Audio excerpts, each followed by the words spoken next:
deals with devil worship and satanic beliefs. It contains explicit scenes and descriptions of violent crimes and rituals. Because of the program's theme and controversial subject matter, parental discretion should be exercised. You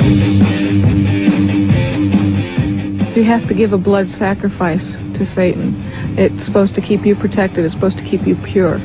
They said that if we told that the devil would come and kill our parents. It doesn't matter if you believe in Satan. It doesn't matter if you believe in demons. What's important is to know that there are people out there that do, and they're willing to do anything to accomplish their goal. Satanism is more than a hodgepodge of mysticism and fantasy, more than a Halloween motif. It's a violent impulse that preys on the emotionally vulnerable, especially teenagers, often lonely and lost. It basically started out like with the killing of animals. Then there's always the heavy metal music, and drugs don't help. It attracts the angry and the powerless, who often sink into secret lives. They asked me if I had ever thought about killing somebody just to watch them die, and they asked me if I would like to join a satanic cult. Possessed by an obsessive fascination with sex and drugs, and yes, heavy metal rock and roll. Satan, child. Often Satanism seems to be a personal psychodrama, a kind of license for strange, sometimes violent behavior. A bloodbath would be a cleansing and a purification of a planet that has been dirtied and degraded for too long. Sometimes it's just half-baked mumbo-jumbo and scrawled symbols, but other times it goes deeper, deadly. Tommy died as brutally as his mother did, but at his own hands. I loved him dearly, but he also took my wife who I loved. Satanism goes far beyond teenage obsession. Today there are cults that worship the devil, engage in secret ceremonies, believe in ancient, though bizarre, theology, all of it constitutionally protected, as long as no laws are broken. I believe that hate is necessary in a controlled way just as much as love is necessary. The other face of adult Satanism is violent and fiendish, centered on sexual ritual and torture, frequently descending into the vilest crime of all, sexual abuse of children. He has drawn pictures of child being sacrificed. He's talked about animal sacrifices. He's disclosed molestation. And what of their own children? Some are born into satanic cults and grow up as lifelong members. Others are desperate to flee, but dread the penalty of grotesque death. They're going to catch me, it don't matter. I could run and run and run. They're always going to catch me because they're all over. And beyond the mayhem and monsters, it's said that a nationwide network of satanic criminals exists. Start with the warped and wicked Charles Manson. It's everything that human beings don't understand. It's all their fears. It's what they're not sure of. You dig what I'm saying? Satan to me would be God. Or the demented son of Sam killer David Berkowitz. These and others, purportedly linked to the devil worship underground. Here's Satan. Here's Satan. Here's Satan. It's all over the United States and probably all over the world because it's just something that people are experimenting with now. Impossible to measure, easy to doubt. The very mention of it invites ridicule. Come out. No, I won't let her go. No. Often the choice is to avoid confronting it, ignore it, find other explanations, or laugh it off. That is not the choice we have made tonight. We have chosen to ask why. Via satellite, we'll be asking the youngest person on Oklahoma's death row, just 17 when he killed in the name of Satan, why he murdered his own parents. And to Southern California, where we will ask the parents of children in the notorious McMartin preschool why they claim their kids were satanically abused. And to London, where rock star Ozzy Osbourne will tell us why he feels he and heavy metal music are getting a bum rap. And to the state penitentiary in Angola, Louisiana, to ask convicted killer Charles Gervais why he thought the devil would award him 10,000 souls. The Investigative News Group presents the Geraldo Rivera Special. Devil Worship. Exposing Satan's underground.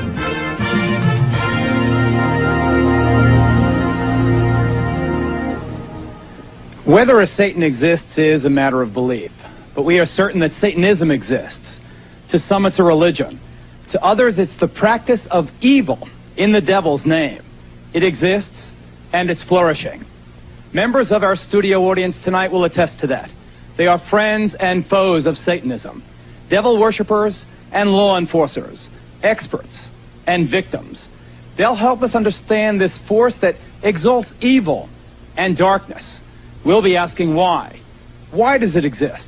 And why does it appeal to so many vulnerable people, especially the young?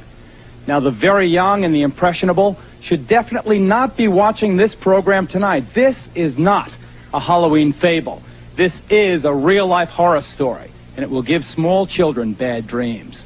As for teenagers and their parents, we hope you are watching, because it's teenagers who are most likely to fall under the spell of this jumble of dark, violent emotions called Satanism, and in some cases, to be driven into committing terrible deeds.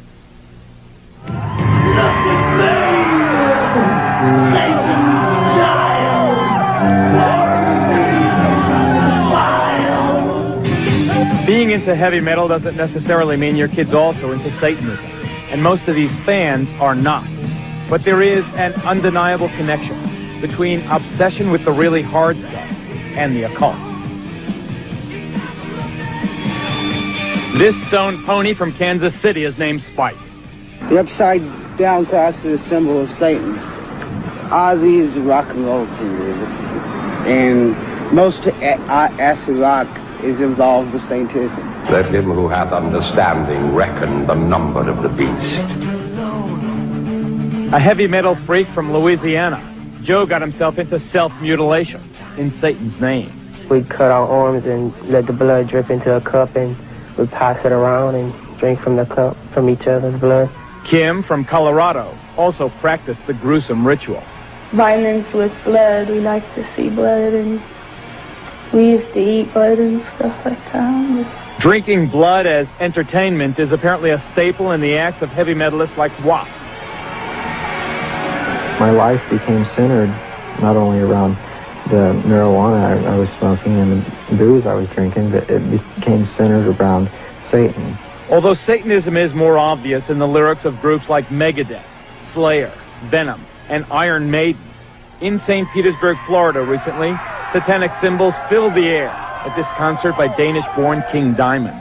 How much can you influence kids? I think people are too clever to be influenced by watching a band or listening to an album to go out and do the same. Because if they were that easy to influence, watching the news, you get the real thing, and everybody knows that, right into your living room. Personally, I am a Satanist, a practicing Satanist, but we never tried to preach that religion to anybody. Bull. An avowed Satanist, Diamond's protest that he's not preaching is belied by lyrics laced with references to death, graves, and evil. Of course, to some, it's just rock and roll rebellion. Satan has nothing to do with this kind of a concert. It's just an outlet to have a good time. Parents think, oh, Satanism, their kids. It's killing their kids. It's not killing their kids. The parents are screwing up in the beginning. We're the next generation. And you like it!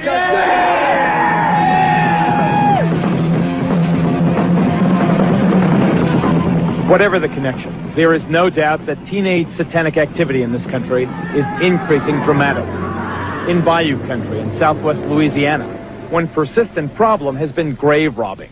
So what do they take out of these tombs? They take out the bones, okay, especially on the older type grave sites as this, because our understanding is that the right little finger has something to do with that culture, and they make a necklace out of them and they wear them. A necklace out of the right knuckle? The right knuckle. And the graffiti is no longer John Loves Mary. Death chamber, the point of no return, this says. As you walk into the main vault, it's a devil's pentagram, 666, the sign of the devil. Over here, a bloody skull and crossbones. In Maine, a dozen churches were defaced with satanic symbols. In California, New Jersey, Alabama, and elsewhere, police have found inverted crosses and the remains of mutilated animals. But by far the most frightening of all are the reports of teenagers killing other kids in Satan's name.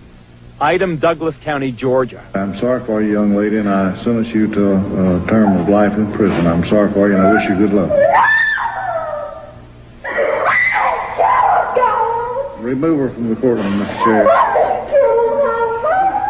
17-year-old Melissa Ernest and two other teenage members of her coven admitted drinking her 15-year-old victim's blood, then dancing around her still warm body. Now listen to this report from a small town in Maine. Yesterday's conviction of Scott Waterhouse for the murder of 12-year-old Giselle Cody may finally bring an end to talk of a satanic cult in the town. Item, Long Island, New York. Police arrest 17-year-old Ricky Casso for the ritual murder of 15-year-old Gary Lowers. Casso gouged out his victim's eyes. As we've seen, the level of violence in these crimes committed in Satan's name is often appalling and savage, brutal enough to shock even hardened police officers. Detective Paul Hart thought he had seen everything. Then this veteran New Jersey officer saw how a suburban teenager murdered and mutilated his own mother. I believe that evil will once again rise and conquer the love of God. If this pact is to your approval, sign below. Just barely 14 years old, Tommy Sullivan had written this contract with the devil before he butchered his mother with his Boy Scout knife. The murder took place in the basement of the Sullivan family home. As we came down here, we found Mrs. Sullivan laying on the floor just about in this area here. Describe the condition of the body. It appeared that her throat had been cut and a good portion of her face had literally been slashed away. Tommy died as brutally as his mother did, but at his own hands.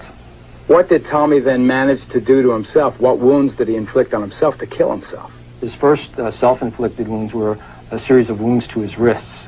3, if I remember correctly, deep enough to actually sever the arteries and the tendons in his arm, enough to snap back his wrist. And after doing that, he literally slit his throat from ear to ear with this 3.5-inch knife from the windpipe all the way back to the spinal column, and to the point of almost taking his head off. Understandably unable to live with the gruesome memories in their family, Tommy's father and younger brother have moved out of state. Do you think you can ever find it in your heart to forgive your son? I don't know. I loved him dearly. But he also took my wife, who I loved. How could this happen here? To a nice boy from a good Catholic school and a fine middle-class family. Sure, he was obsessed by the symbols. This is what his room looked like on the night of the murder and suicide.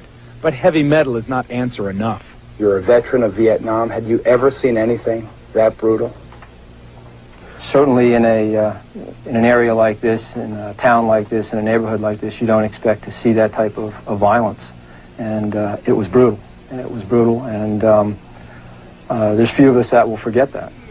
Nor do you forget these drawings Tommy made just before he killed himself. But you continue to search for the reasons. What made Tommy? What made the others do it?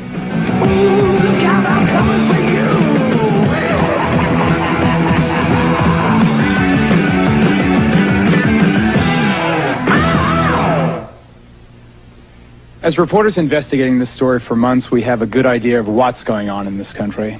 Our big question tonight is why. This is Detective Sergeant Paul Hart. Yes, stand up, Paul. He's the man, the cop who investigated the Tommy Sullivan tragedy.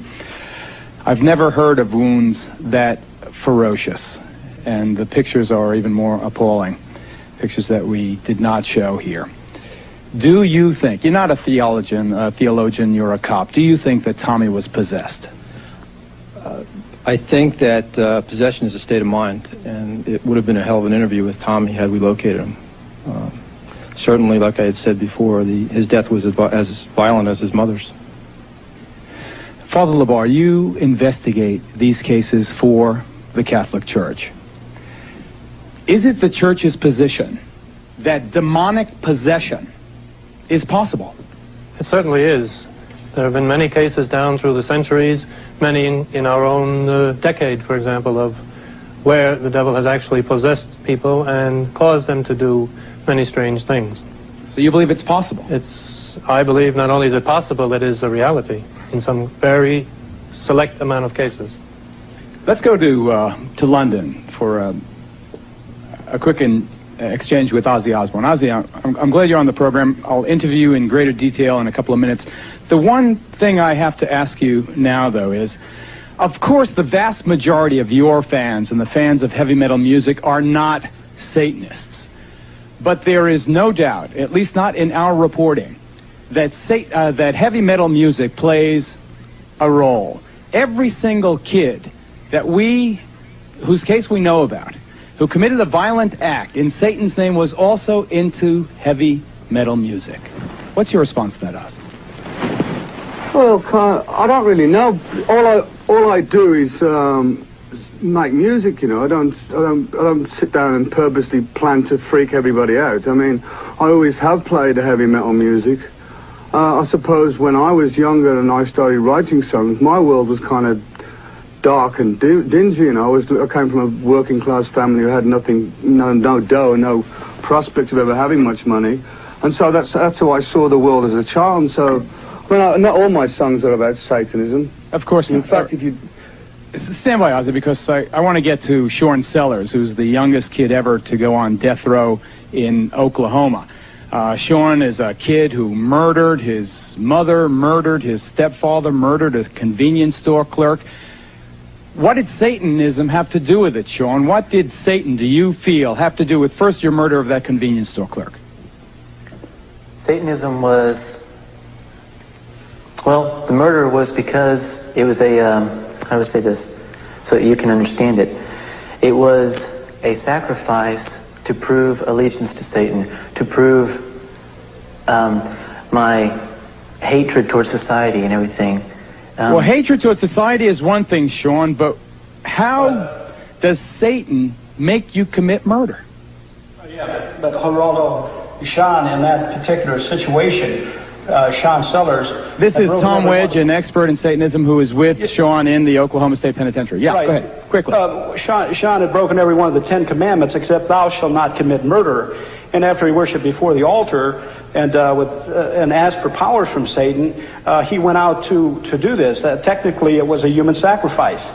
Okay, I got to move on. You guys stand by. We'll get back to you. Stay with us, ladies and gentlemen. We're going to get into the mind of another all-American boy who came under the influence of Satanism and took part in a crime without passion or motive. He and his pals beat another classmate to death. We'll be right back.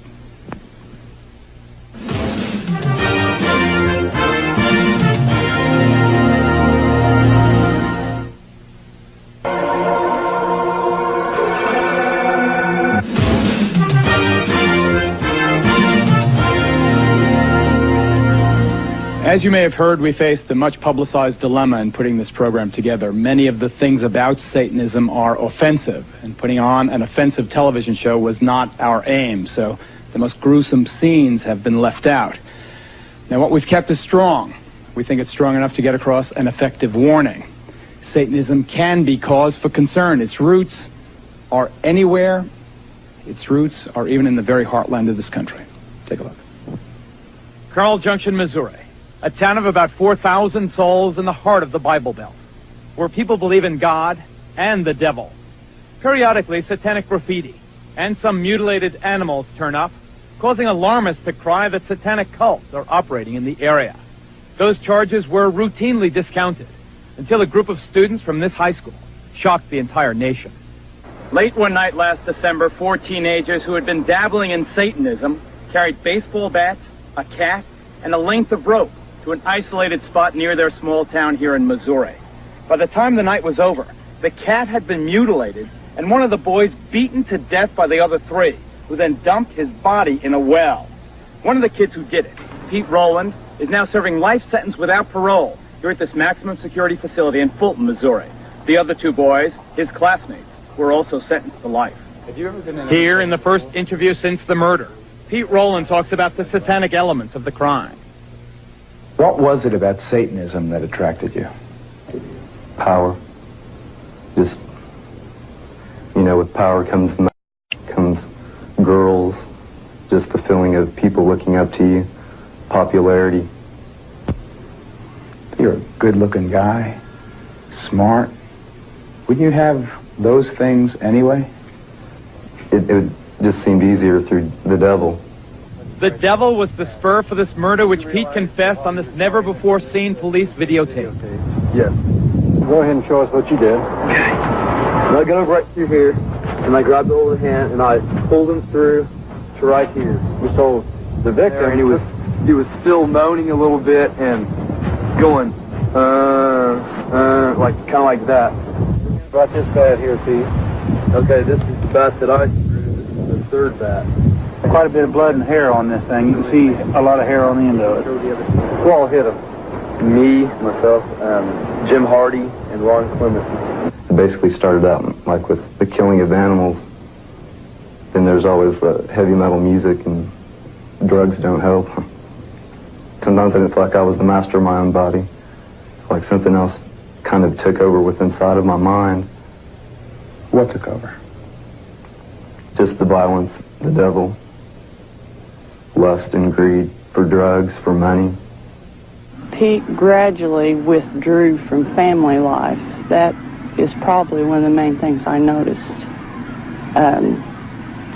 He even got to where he avoided eating meals with us. He listened to the music, heavy metal music, every opportunity. Another example of the link between heavy metal and teenage satanic crime. Describe what this music did to you.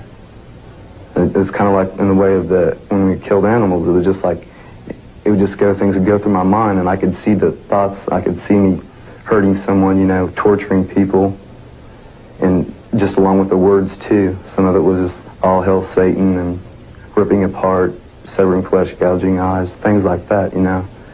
And after you listen to this, you know, 3 or 4 hours a day, every day for, you know, years or months, and it can get to you. Why did you choose this guy as your victim? Why Steve? Just because he was a human. Just because we could deceive him easy. The boy deceived was 19-year-old Stephen Newberry, who then took the first of some 70 blows as his classmates swung their baseball bats. I kind of looked down and I heard a pop, and I knew what it was. And I looked up, and Steve's eyes were real big, you know. And he just said, you know, why me? Why me? And he just looked like he was really sad. And someone said, because it's fun, Steve. And then we just all just like vultures, you know. I mean, we just went in. It happened, you know. You hit him? Yes. In the head? Yes. How many times? A lot. And I look at my hands sometimes and I think, you know, are these the hands that killed him? And I mean, I know they are, but it just doesn't seem like it, you know. I don't want, you know, I would never want to kill anybody again. I mean, right after we did what we did, I felt real empty inside. I felt like I could never love again, you know. I felt like a zombie. The devil double-crossed you? Yes. It just leads to your own destruction. How do you know that now? Look where I'm at, you know. Look at my sentence. I mean, I'm in jail with life without parole. I feel very guilty that I didn't pay attention, that I didn't. There were some things that I saw that I feel like I should have paid attention to. I saw the album covers, and they're hideous. I just assumed that if they sell it, it's got to be okay. I saw satanic symbols on his bookwork, and I had spoken to him about it. Didn't mean anything, you know. I assumed it was a passing phase. I had my things when I was that age. I assumed that he had his. I assumed wrong. And I would advise anybody, if they see anything like that, to look into it. Don't ignore it. It doesn't pass. It's just something I'll never get over, ever. Parents, heed the advice of Pete Rowland's mom. Pay attention. Satanism is not a harmless fad or a passing phase in some of these kids' lives. Ozzy? Yeah? I know that your lyrics are less excessive than groups like Slayer or Venom or Iron Maiden or some of the others, but still, for some reason, maybe it's because you've been around for so long, I see tattoos of your name on some of these, teenage devil worshippers' arms. Wherever I see devil graffiti and satanic graffiti, I see your name also. Do you feel a sense of responsibility, Oz? The only responsibility I feel is the fact that I'm a true musician of what I play. I don't want to make anybody start doing all this devil worship crap, because that's not my intention. Although I have sang on a few songs about the devil, you know, that's about it. You know, I don't want anyone to harm themselves. What about the issue of responsibility? What about the whole thing about guilt? Do you feel responsible? I don't feel guilty. I feel kind of persecuted by everybody because I'm not a bad guy. My intentions are not to harm anyone. In fact, it's directly the opposite. Like when people come to my concerts, I want them to have a good, fun evening out, you know. And it seems to me that a lot of people judge the book by the cover more so, and they write things about me where they don't even know what they're talking about, you know. Well, there are lots of people out there, lots of people here in our studio audience who have a very different point of view. We'll get to them coming up next. A look into the dark soul of Satanism. Stay with us.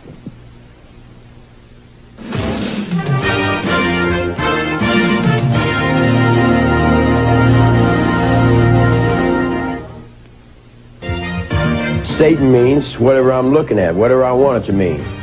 It's on my forehead. It's me if I can get up on that highway. It's me trying to save my air, my water, my trees, my wildlife. It's me on that cameraman. The Geraldo Rivera special, Devil Worship, will continue.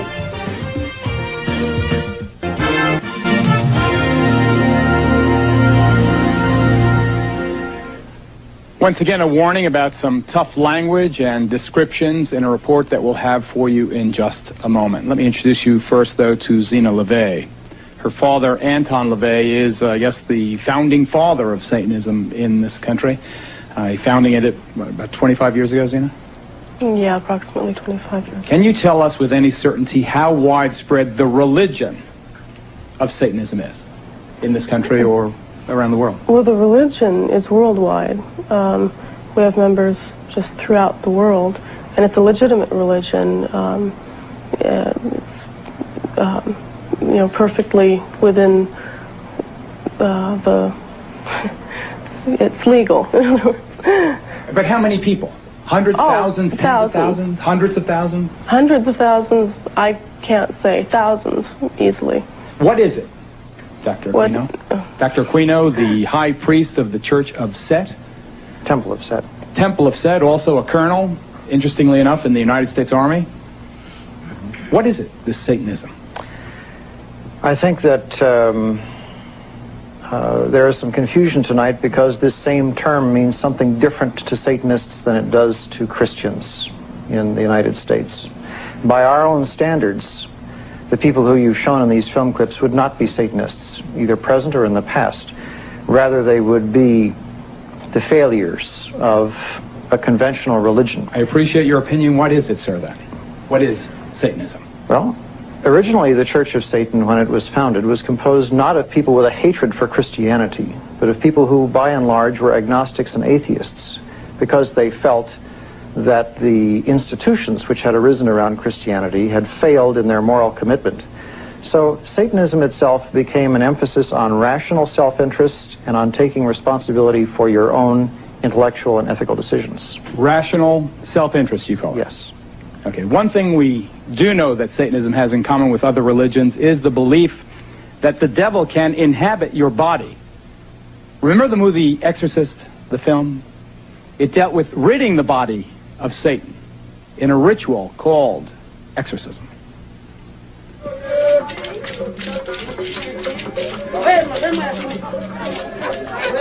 As we discovered in the heart of the Haitian section of Brooklyn, New York, exorcism is more than just a scene in a movie.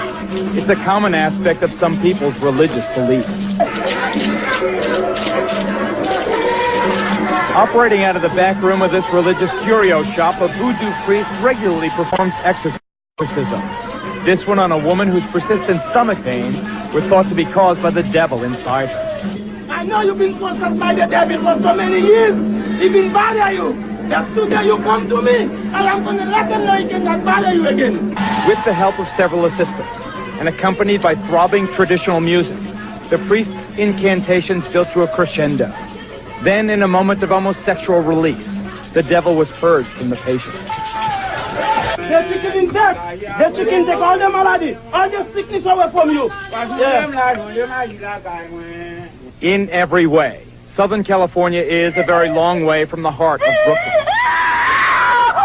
But at the church of a preacher named Roy Masters, exorcisms of the devil appear just as sincere, far out, and dramatic. With a background in show business rather than theology, Masters claims the members of his congregation react so profoundly to the laying on of the cross because they feel and fear themselves possessed by the devil. Come out. No, I won't let her go. No. Devil worship is as old as religion itself. It's the grim alternative, the flip side of life. Evil over good, dark over light, Satan over God himself. Come forth and bestow these blessings of hell upon us. Forced underground by the religious hysteria of the Middle Ages, Satanism was resurrected, first by an Englishman named Aleister Crowley in the early 20th century. It entered its modern era in this country just about 25 years ago, under the theatrical guidance of Anton LaVey, California-based high priest of present-day devil worship. LaVey founded the Church of Satan. Now, despite its preachings of evil and hate, the church and its offshoots are constitutionally protected religions. I believe that hate is necessary in a controlled way just as much as love is necessary. LaVey penned the best-selling Satanic Bible. It's the handbook of devil worshippers everywhere. And for a time, he was considered chic enough to attract the attention of Hollywood. After working together on a film, LaVey made Sammy Davis Jr. an honorary member, while the late Jane Mansfield was for a time among LaVey's most passionate followers. Most of the people that are in my group are professional people, they're business people, they're people that are from very responsible walks of life. Contemporary Satanism relies heavily on bizarre and sometimes bloody ceremonies. One of the ugliest, yet apparently most common rituals in devil worship is the sacrifice of animals, often involving the removal of organs and the draining of their blood in elaborate ceremonies. Well, a series of cattle mutilations on this Louisiana farm has sent the shiver of fear through this entire community.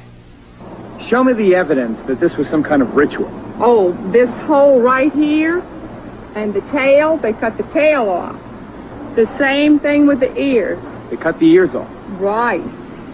So you two have no doubt that your animals were used in some kind of ritual. Right. Yes. All the blood was gone out of them, too. Every one of them, the blood was drained. No blood, no insides, eyes pulled out, everything. I'm begging for something to be done. I'm scared. In response to the animal mutilations and other mysterious and unsolved crimes in this area, the local fundamentalist church held an extraordinary service. There's been a lot of questions about, are there any witchcraft, occultism, Satan worshipers in the area? And the answer is obviously yes. The only way to deal with Satan, which is spirit, is by way of spirit.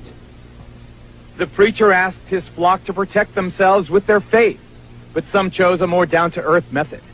Brother Blunt, I believe in the Lord, and I believe in you, but I'm still going to carry my gun because I'm scared.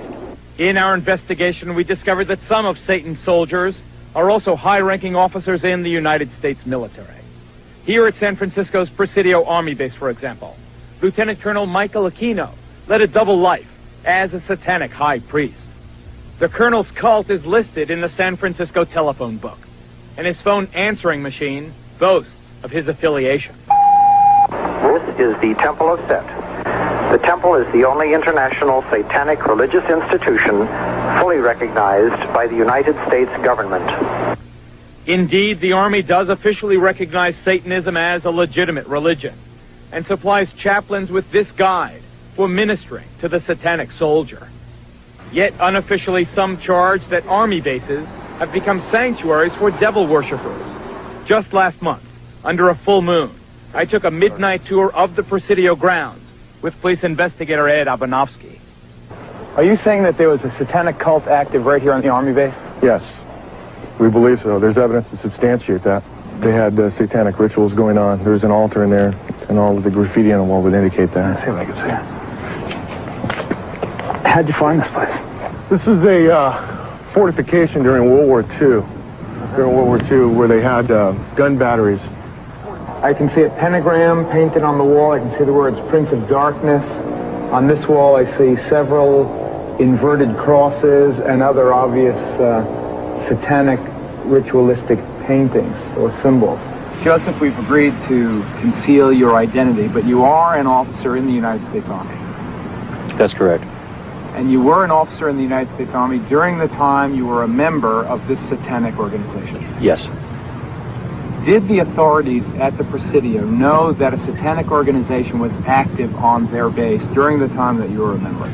They were very much aware of it, yes. The present base commander, Colonel Rafferty, says that today, at least, I know of no satanic activities whatsoever in this area. Satanism may be a constitutionally protected religion, but similar to another recent case at the United States Military Academy at West Point. Here, charges surface connecting ritual child abuse at the Presidio Daycare Center to the devil cult. It was here, parents and others allege, that as many as 60 young children were ritualistically abused by soldiers of Satan. What actually was done to the kids? Oral copulation, sodomy, defecation. They were urinated on. The former chief juvenile investigator at the Presidio, Ed Abanofsky, is here. He's now a deputy sheriff in Santa Clara County. Colonel Aquino, we note, sir, for the record, that you were originally implicated in the dreadful charges of child abuse. We note also that no charges were ever brought against you, and presumably you have been cleared. Would you like to comment on why those charges were brought against you? Well, the entire time that the so-called child molestation scandal was occurring at the Presidio, the time period when these terrible events were supposedly taking place, I was assigned to the National Defense University in Washington, D.C., and my wife was out there living with me. But is it not a fact that a 3.5-year-old girl identified you as the alleged perpetrator of molestation? No, as a matter of fact, it is not the case. An accusation was made by her stepfather, who was an Army chaplain, speaking on behalf of this child. In her original interview with the FBI, she denied ever being molested. Well, I've seen you are innocent until proven guilty. You were never charged in this case. I don't want to belabor the point. I have seen, however, the affidavits for the search warrant of your home, and they indicate the child is speaking to the authorities, not her father. This was after she had been subjected to therapy. Let's say you are innocent of that. You are no longer at the Presidio. You are now in St. Louis, but you are still a serving officer or colonel in the United States Army. Do you feel it is inconsistent with a high-ranking officer sworn to uphold the Constitution of the United States that you are also a practicing Satanist? Not in the least. The Army has known of my religion for the last 20 years. There has never been a problem with it, any more than there is a problem with other members of minority religions. But let me read from the Satanic Bible. Quote, this is the number one, commandment. Death to the weakling, wealth to the strong. How can you believe this and still uphold the Constitution of the United States? Death to the weakling? Well, for one thing, what you're looking at there is a highly polemical book that was never meant to be taken literally in all of its commandments. Written by Zena's father. Yes, and I'm aware of that, and I'm also saying that members of the Church of Satan understood that much of this book was in the form of a polemic. It was a statement that was dramatically made, but was not intended to be taken literally in all its respects. So we should not take this book literally? Correct. This is Dr. Walter Grote, would you stand, sir? Whose daughter was allegedly abused at West Point, the United States Military Academy. You were a captain in the United States Army. Aside from what allegedly happened to your daughter, which I know you allege was part of a satanic cult, and having nothing to do with this man, I state again for the record, what is your feeling, sir, on the fact that a serving officer in the United States Army is also a professed Satanist, a high-ranking person? Well, I think in this election year, we've heard a lot about values, Geraldo. We've heard a lot that our little children should be saying the Pledge of Allegiance to the flag. Mr. Aquino has identified himself as an antichrist. He preaches that as the leader of the Temple Set. I don't think I'm misquoting him. I find it inconceivable that we can have candidates talking about one nation under God and having our children say that, yet by the same token, we can have somebody in our army as a colonel leading our troops in battle who are opposed to the very concept of God and whose whole purpose it is to fight against God. We have to take a break right here. Next, more on the connection between Satanism and violence, including more charges of the sexual abuse of children. If you have let your kids watch up until now, we urge you, ladies and gentlemen, we are not kidding. Get them away from the TV during our next report. We'll be right back.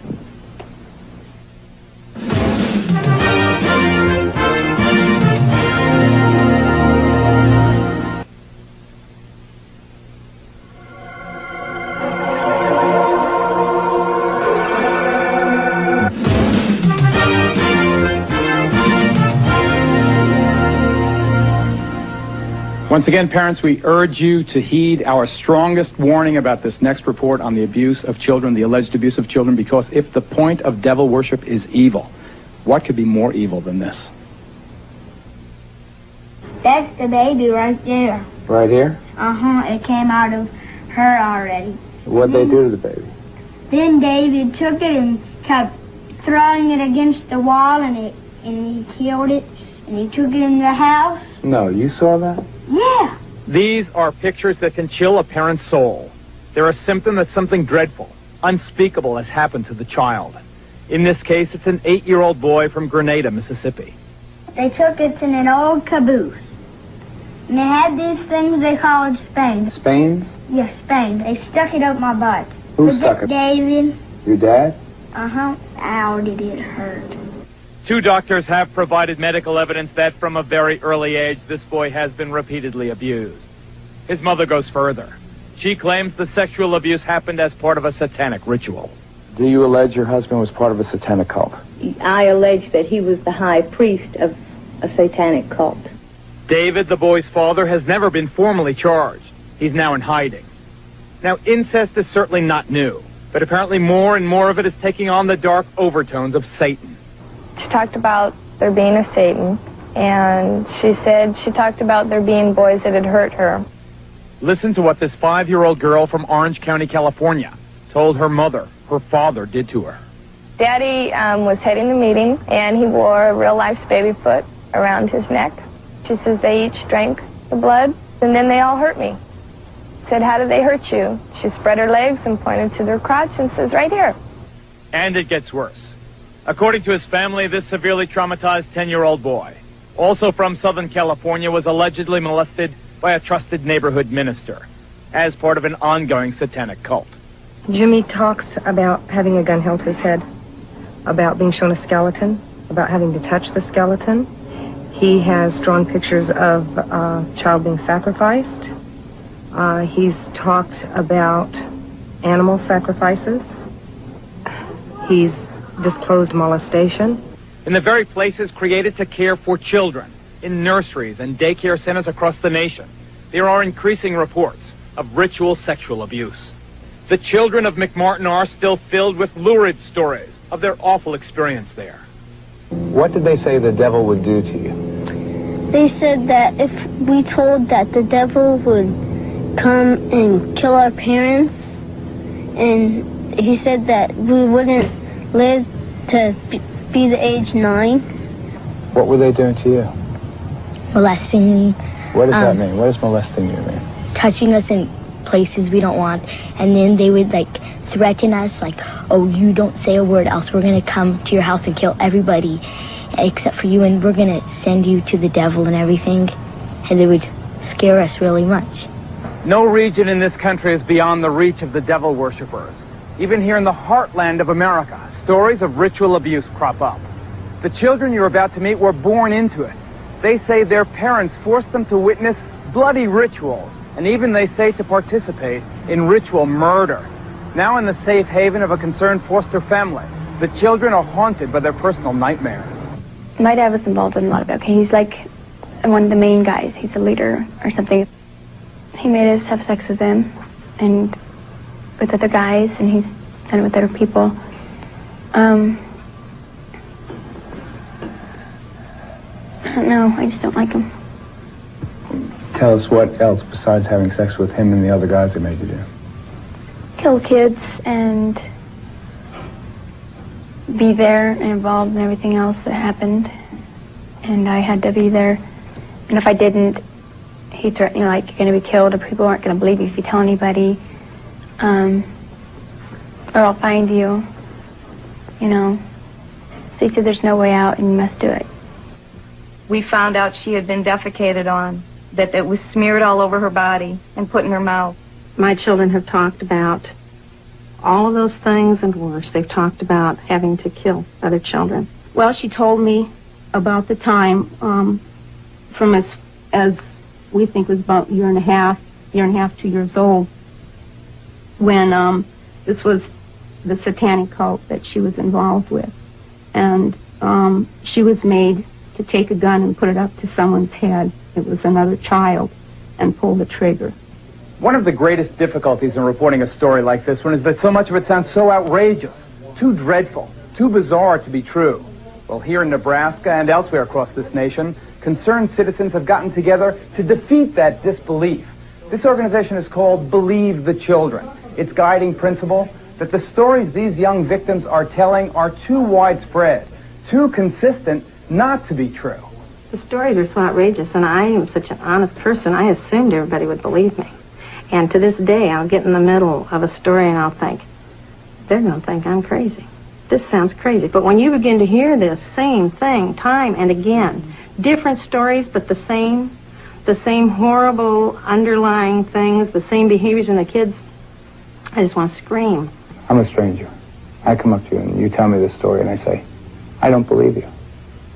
How do you react? What do you do? I just say, well, that's your right not to believe it. But someday, if you see something or you hear something from somebody else, just remember what you heard from me. If we were lying, I don't think we would come up with such good lies.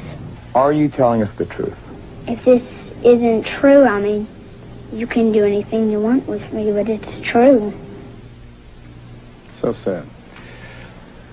Let's go now to the McMartin preschool parents who have gathered for us in Los Angeles. You recall that case, notorious case. I must state for the record, however, that the charges against most of the defendants have been dropped. Charges are still pending against 2 of them, however. We know that the parents and the children allege child abuse. What is much less known is that they say it was ritual abuse as part of a satanic cult.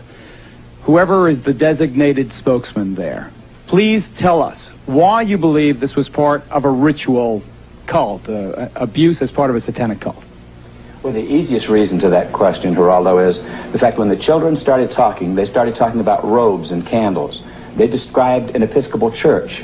And once they started narrowing that down, you could see that it had to be satanic. It's very important in satanic religions to have a priest because they truly do believe in power.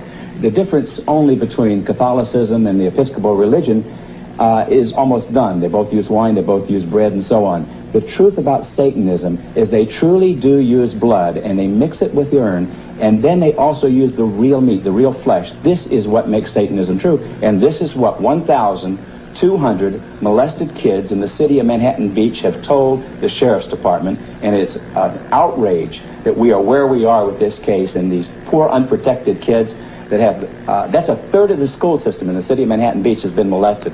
We have 8 preschools closed here. This is the child molestation capital of the world. We have more preschools closed in this city than any city this side of Detroit, and I'm not picking on Detroit. Right.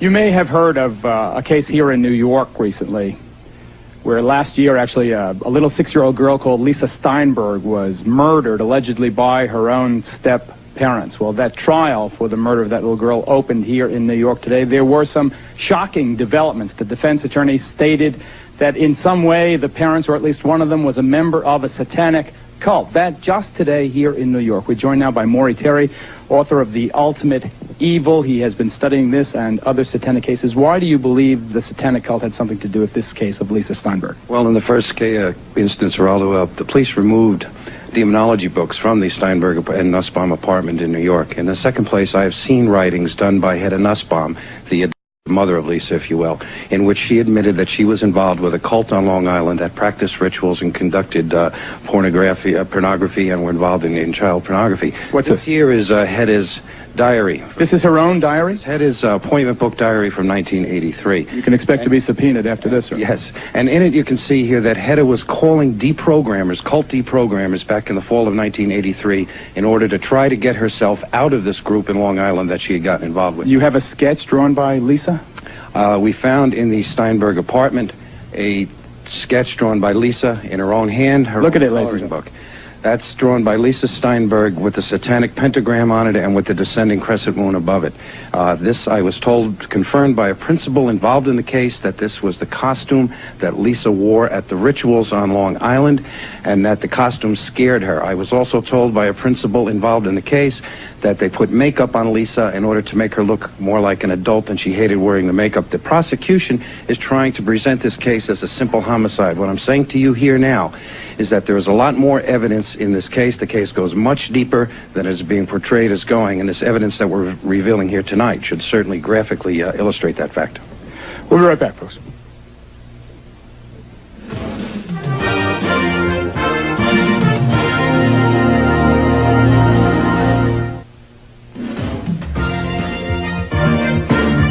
Berkowitz, Lucas, Ramirez, and Manson are the all-stars in the halls of infamy. But the vast majority of these ritual murders are not the work of the celebrated psychopaths. There are literally hundreds of cases most of us have never heard of. The Geraldo Rivera special, Devil Worship, will continue. Reminder, this program deals with devil worship and satanic beliefs. It contains explicit scenes and descriptions of violent crimes and rituals. Because of the program's theme and controversial subject matter, parental discretion should be exercised. The Geraldo Rivera special, Devil Worship. Exposing Satan's underground continues. Welcome back. The subject is Satanism, and I've been asked repeatedly where the idea to do it came from. Well, it goes back to someone that I interviewed for our special last spring on murder and the frightening fascination verging on adoration that so many people felt for this person. A murderer who would have us believe that he is the incarnation of the devil. Here's Charles Manson. Okay, I killed everybody since day one. I murdered them all. I'm God and I've killed everybody. Or the devil. Oh, the devil, yeah, you could use the word devil or demons or whatever you want to call it. Mostly the devil in your world, eh? Well, okay, I'll play. There's no game I can't play. There's no game I haven't played. You are the devil. Yeah. Okay, I'll be the devil then. Along with Hitler, cult leader Charles Manson is today's top satanic celebrity. Yeah, I chopped up 9 hogs, and I'm going to chop up some more, you I'm going to kill you as many as I can. I'm going to pile you up to the sky. Responsible for at least 9 ritual murders, Manson is revered by many modern-day devil worshippers who have adopted his philosophy of the mass extermination of those they consider unfit to live. We would like to see most of the human race killed off because it is unworthy. It is unworthy of the gift of life. Nicholas Schreck visited Charlie at San Quentin, keeps a picture of his hero on his apartment wall, and displays a lock of Manson's hair as if it were a sacred relic. A bloodbath would be a cleansing and a purification of a planet that has been dirtied and degraded for too long. David Berkowitz, the son of Sam, was also a Satanist, the serial killer who terrorized New York while murdering 5 young women and seriously wounding at least 6 others. Berkowitz was deeply involved in bizarre rituals. So was Henry Lee Lucas, who told police he murdered his girlfriend, his mother, and others across the country, all for a satanic cult. Why do they want to kill people? He's supposed to be for the reincarnation of the devil. And when a series of ritualistic rapes and murders hit Southern California, it should have come as no surprise that Richard Ramirez, the alleged Night Stalker, worshipped the devil. Hail Satan. Hail Satan. Hail Satan. Hail a belief system that exalts sadistic murder, torture, ritualistic suicide, and racial purity. This has historically been a sacred day. A day of purification. A day of hell and fury. We mourn not its victims. We honor its victors. In closing, I would remind those here that murder is the predator's prerogative, and there is no birth without blood. Berkowitz, Lucas, Ramirez, and Manson are the all-stars in the halls of infamy. But the vast majority of these ritual murders are not the work of the celebrated psychopaths. There are literally hundreds of cases most of us have never heard of. Like this satanic murder in Denver, Colorado, where the victim was handcuffed, chained, and slaughtered. Authorities claim that before he died, the victim participated in drinking his own blood. Or this diabolical example in the city by the bay. Here in a rundown San Francisco neighborhood far from the tourist attractions and the Golden Gate Bridge, a satanic cult committed crimes of incredible brutality. This is the story of that cult and of its leader, a devil-worshipping murderer named Clifford St. Joseph. The body was tucked underneath the front wheels on the curb side, wrapped in yellow blankets and tied with guitar string. What was the condition of the body when you found it? It had a number of unusual wounds on it. One of the most unusual things was a design carved into the chest of the individual.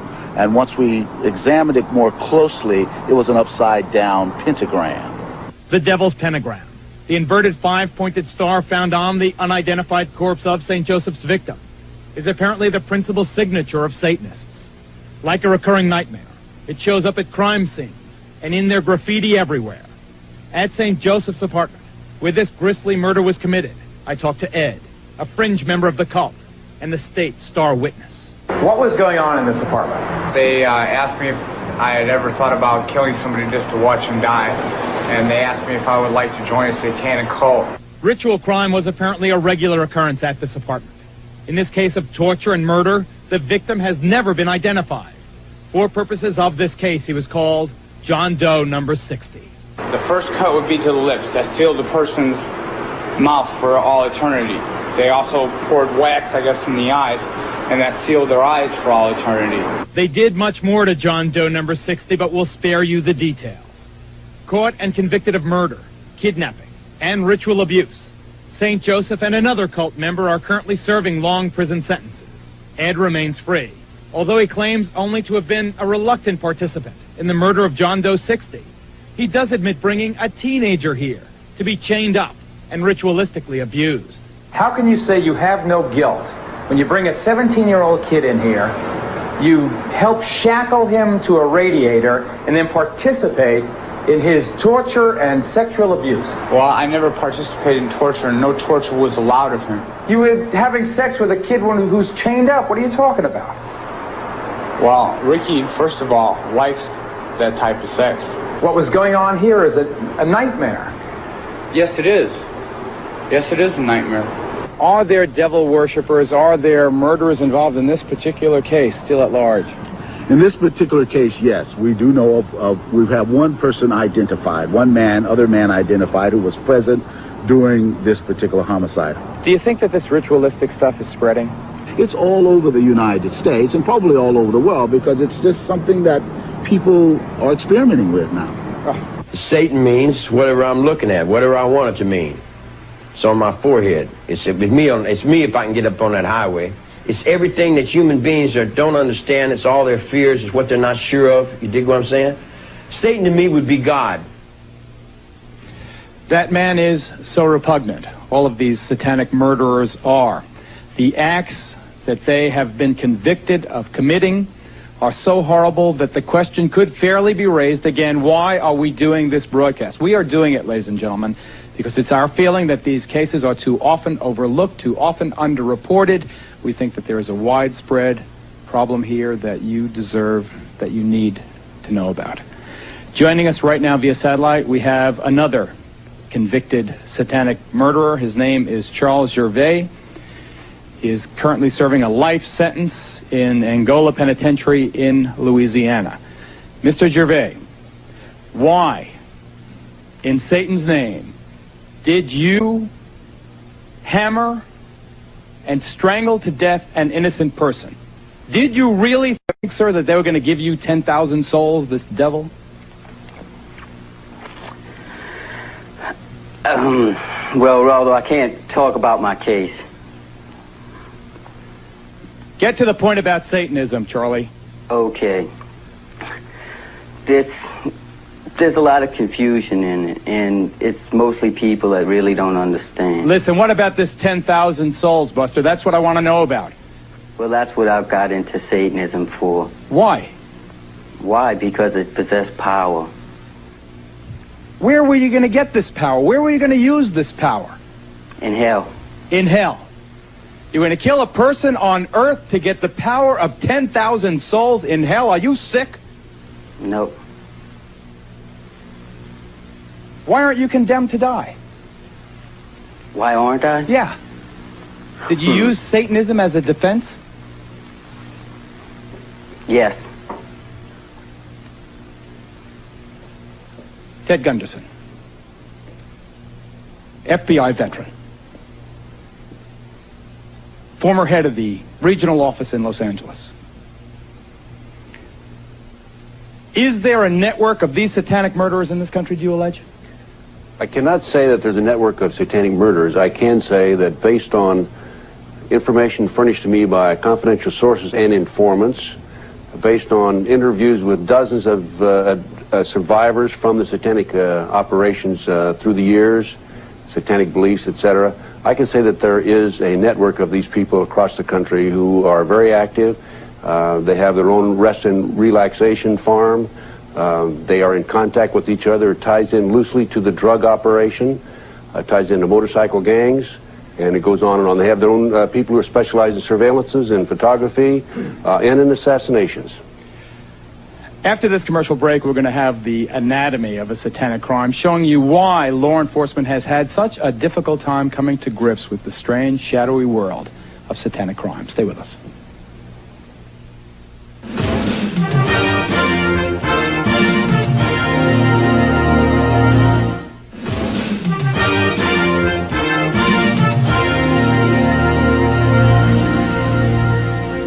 One reason we think you haven't heard more about them is that many satanic crimes are simply not recognized as such. Take a look at this report, please.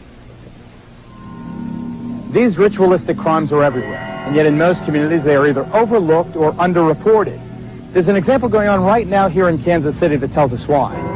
In this house, in a quiet residential neighborhood, a series of brutally violent, horrible crimes have been committed, and yet the police and prosecutor in this town seem either unable or unwilling to draw the obvious connection between what happened here and Satanism. All I know is the whole thing was evil. This 22-year-old, call him Jay, escaped from the House of Horrors wearing only a dog collar. For 4 days, he had been ritualistically tortured by a man named Bob Burdella. He took a transformer and hooked it to my genitals and stepped back and took pictures while I'm flopping around. What a sick dog. It seemed to never end, you know. After Jay escaped through a window by burning the ropes that bound him to the bed, the police arrested Burdella. When they searched his home, they found over 250 photographs of young men, including Jay, in the process of being tortured, in some cases fatally. Hidden in the walls of the home, they also found a human skull. He had pictures of guys that he had did things to. Kids tied up and with marks on them and things. Apparently, Burdella would pick up young men, usually hustlers like Joe. Many of them runaways who cluster in Kansas City Strip. I need $25 so you For a small amount of money, these kids go anywhere to do anything with anyone. Unfortunately, some went home with Burdella, whose involvement with devil worship was easily apparent. There was, for example, a satanic symbol on the outside wall of his house. His business card seemed straight from hell, and he ran this macabre shop of horrors, possibly stocking it with his own unique hobby. By agreement with the district attorney, Burdella was allowed to plead to 1 count of murder.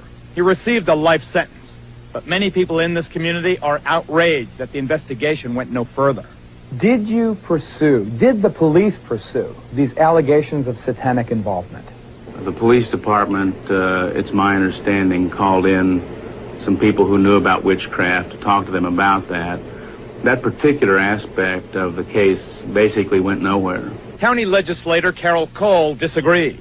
Why do you think there is no attention being paid to that ritual aspect of this case? You're in the heart of America, the Bible Belt, and we hate to think that people like that live next door to us.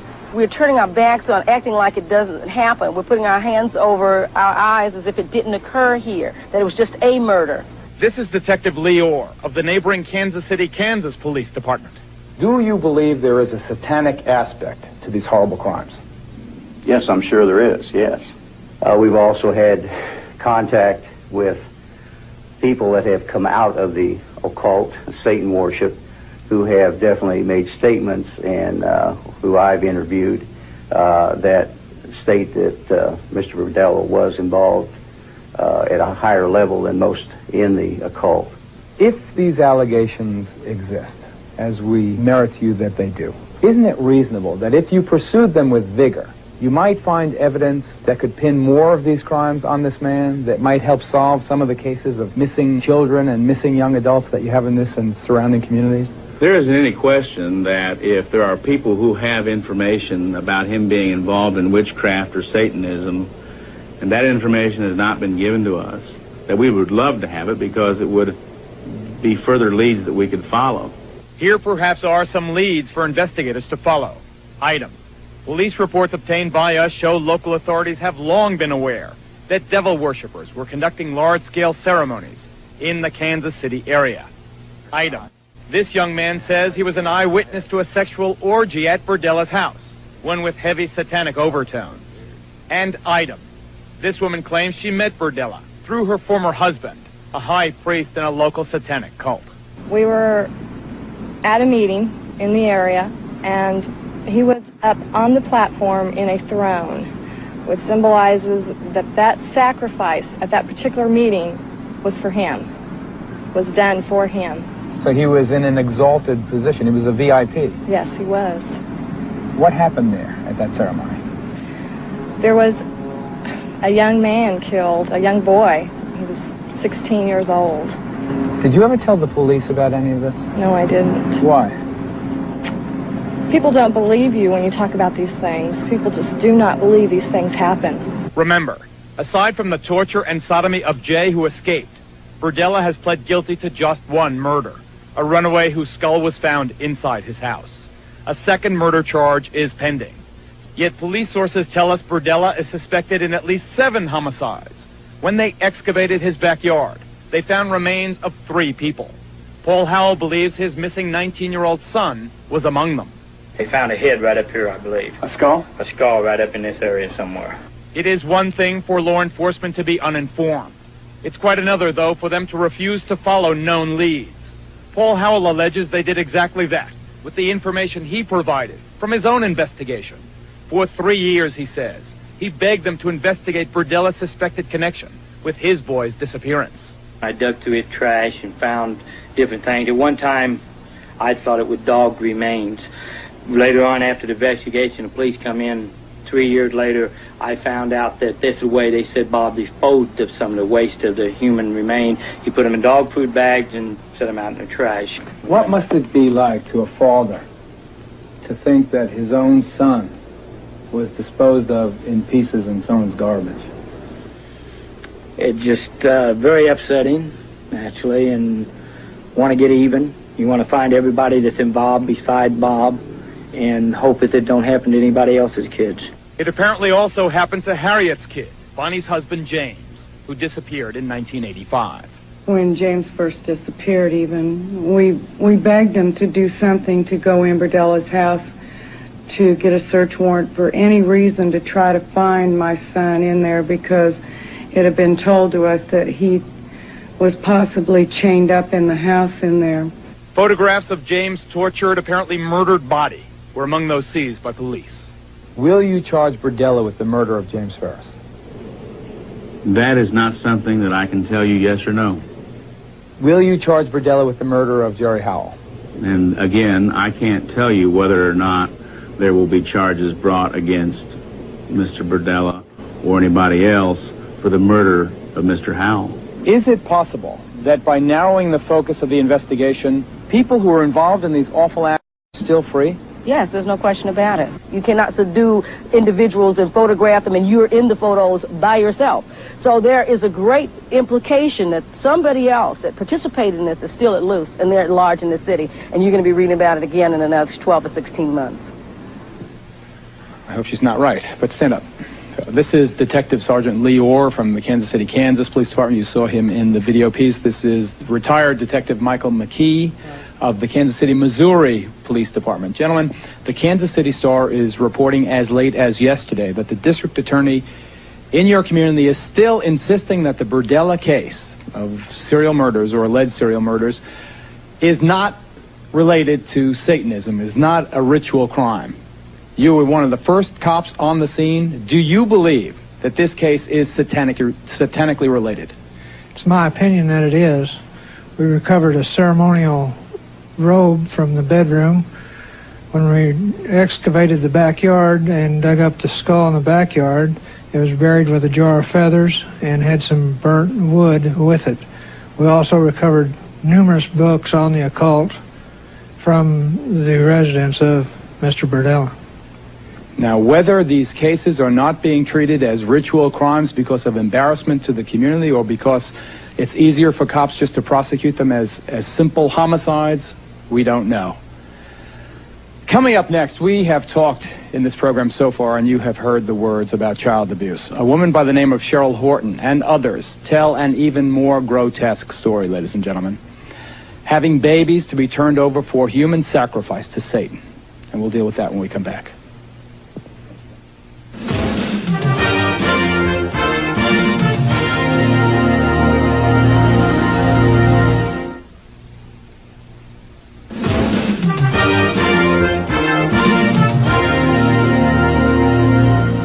I think sometimes that, ironically, on television, when you give a disclaimer, it has exactly the opposite to the intended effect, and more people tune in than tune out.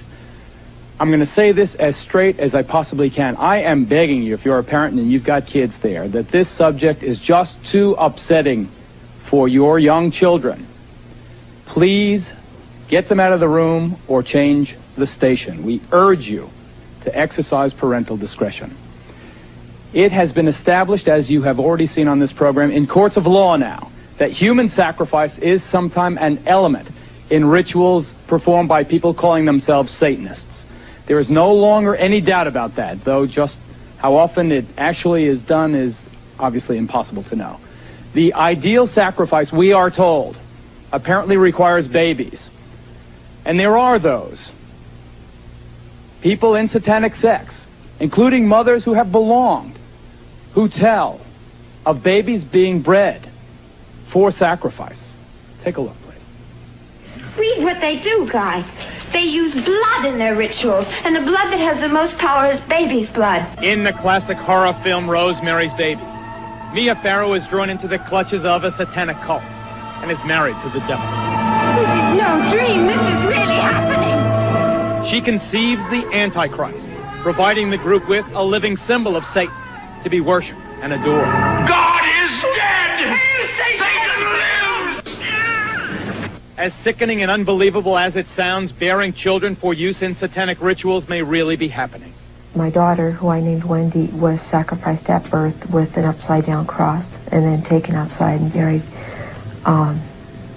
My son, they kept and let live till 2 years old, and then he was sacrificed.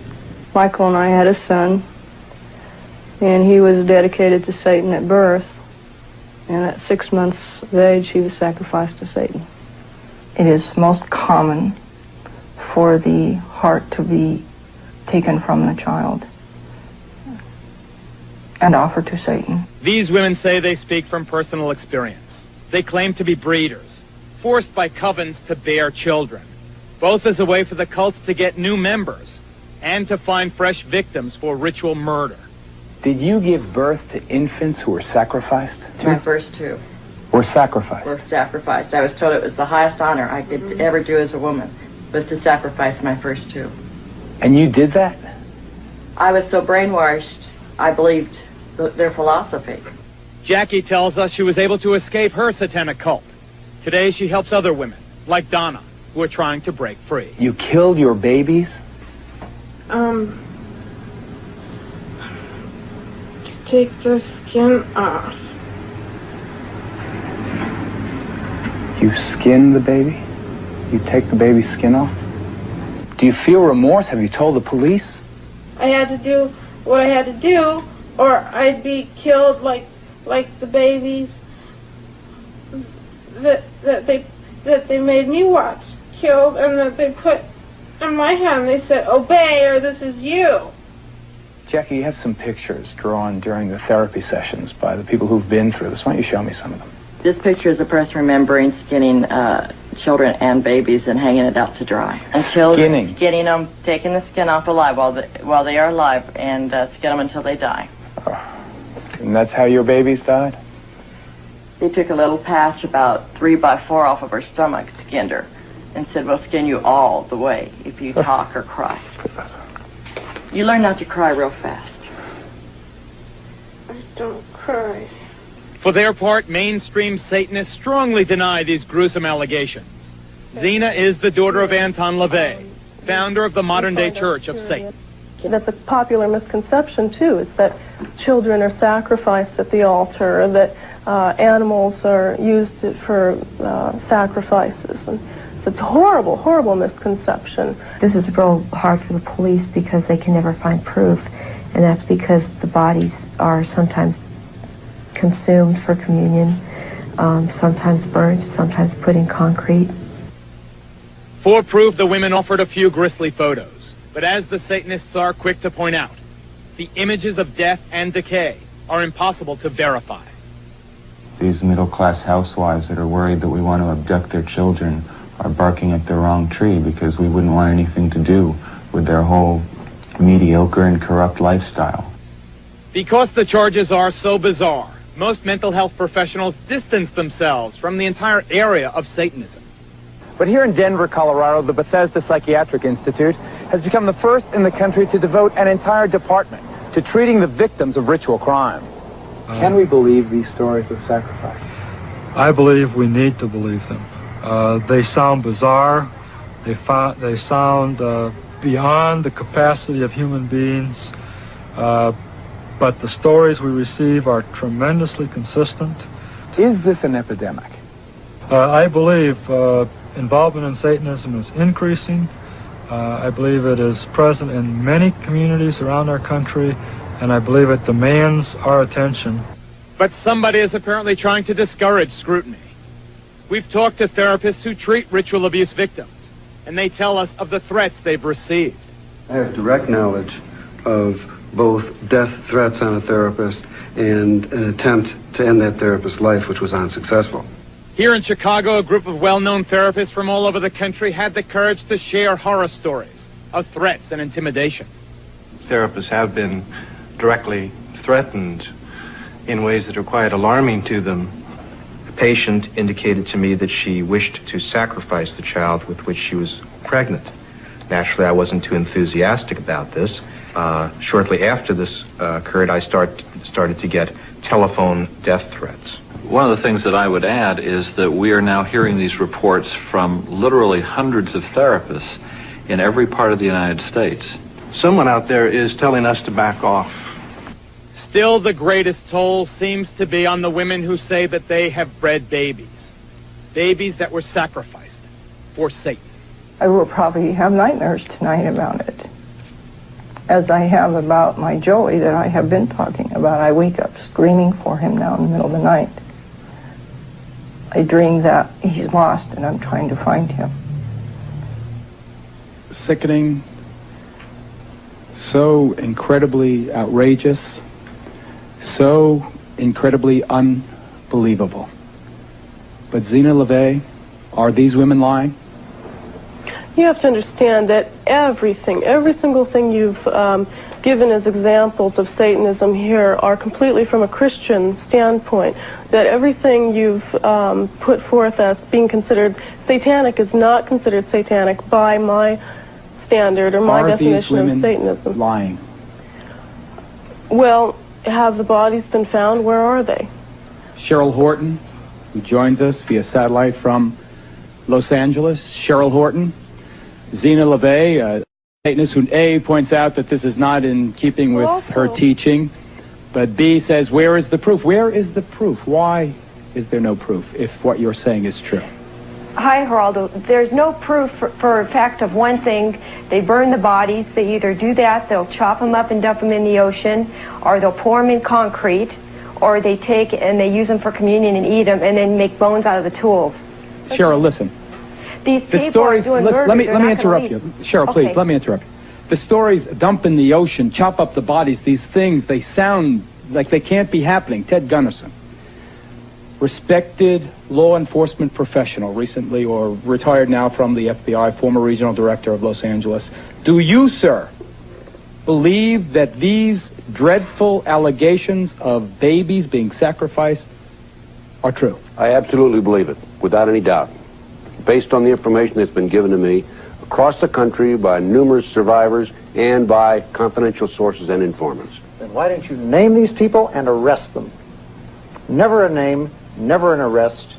These women come out of a group and they insist that they know the people in the group, and yet they do not identify these large mysterious cults. Name them and arrest them and get them off the street. Does he not make a valid point? He makes a valid point. The problem with that is, number one, police officers don't believe it. I may believe it. You may believe it. Some people in your audience may believe it. They don't believe it. Number two, if you decide to investigate these people, you have to, number one, handle it from an undercover operation. If you put an undercover operation into effect, then you have, in a sense, your own police officers become involved in these heinous crimes, and they are, of course, become murderers. And in addition to that, if you do decide to investigate these people, there's a lot of work. And many law enforcement officers are apathetic and don't want to get involved. Ladies and gentlemen, you have heard this.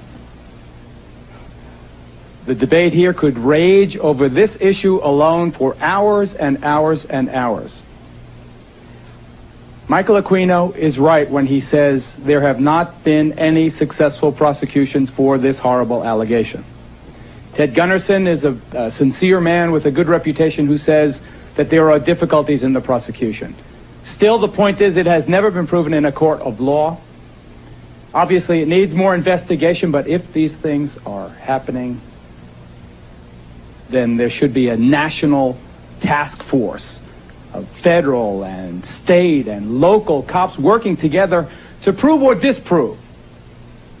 Because this is just unacceptable, this impasse. Coming up, we're going to have warning signs you should watch for, parents, and all of our guests will be available for a final discussion about Satanism after this break.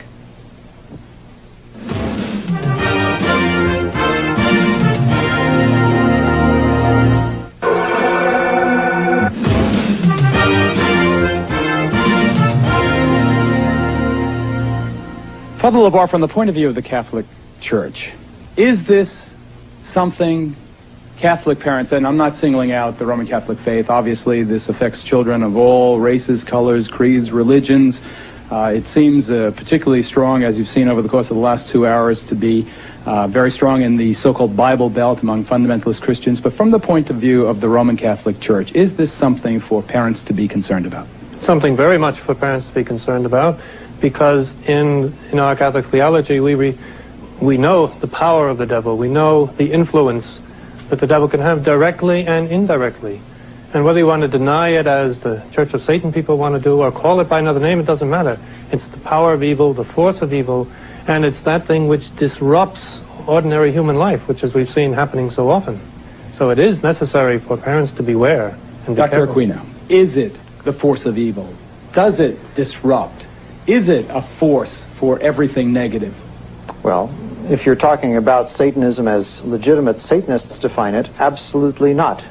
It is ethical, it is above ground, it is positive. If you are talking about the devil as it is defined by religions such as Father LeBar's, then it is, in fact, a symbol of degenerate behavior, and this is part of our problem tonight. Should we have warnings, sir, the way we do on cigarette packs, for people coming into your houses of worship?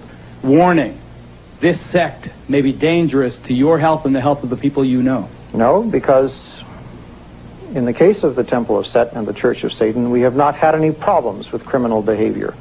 Among and other yet when you things, hear story after story after story of people committing these wretched crimes, these violent crimes in the devil's name, you find one common thread to that all these people that you've shown tonight come from a background in which their moral instruction has been from a religious tradition other than ours.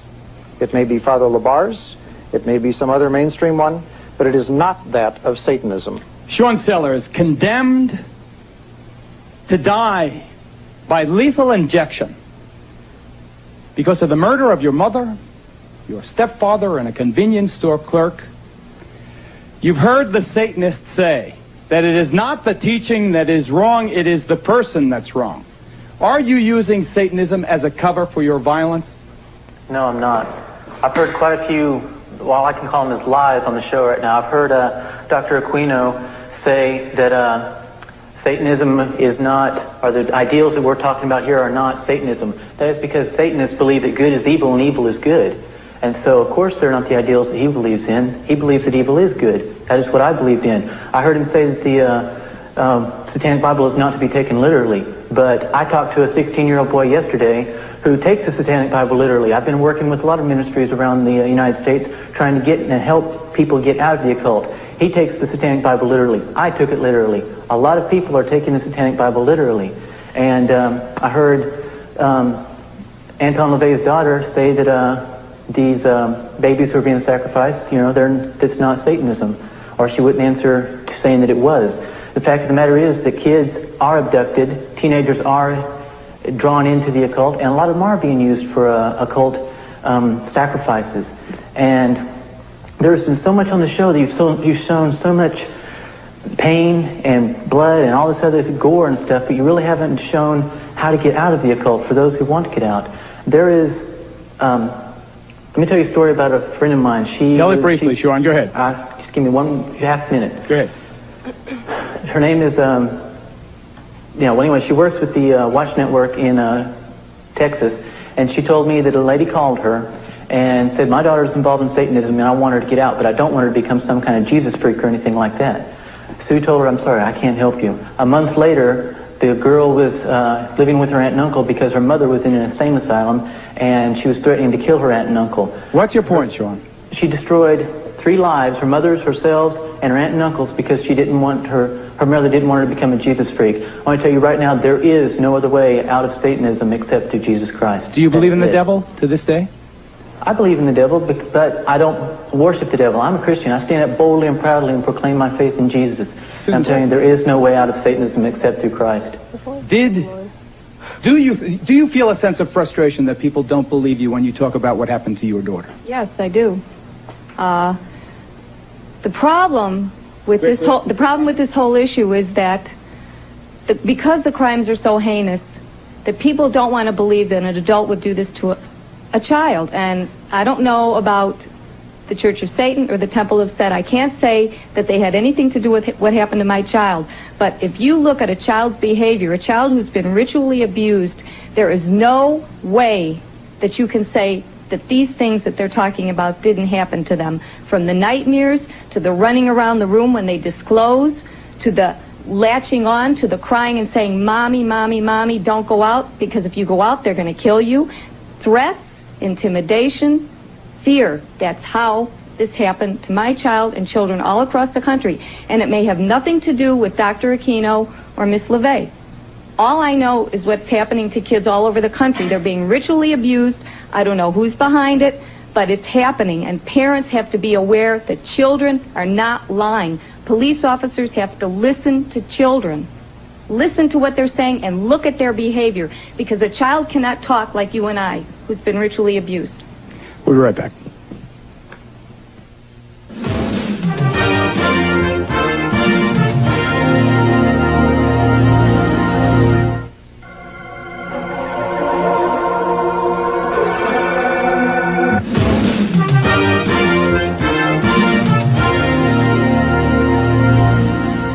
All of us know that life is not safe. Every day we face the possibility of crime and disease and accidents and disasters. So here comes Satanism, which most of us would like to write off as harmless antics by some lunatic fringe.